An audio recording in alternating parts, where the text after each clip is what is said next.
staying with my mama? Okay.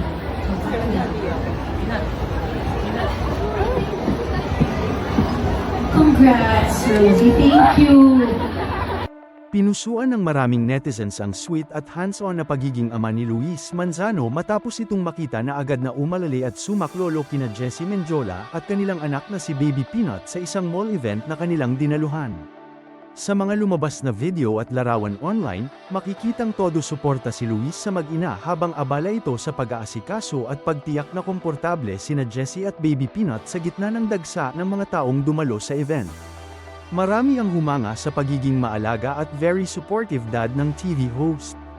Kapansin-pansin din ang kagandahan at blumang na aura ni Jessie habang kondong naman niya ang kanilang cute na anak na si Baby Peanut na agad na nakaagaw ng atensyon ng netizens.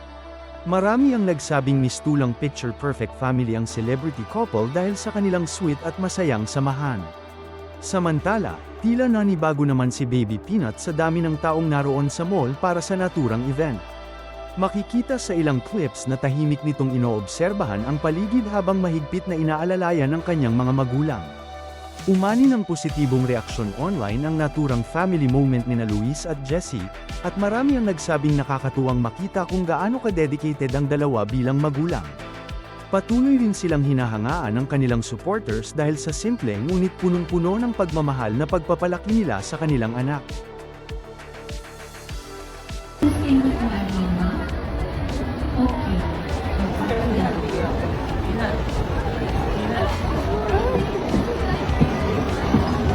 Congrats, Rosie. Thank you.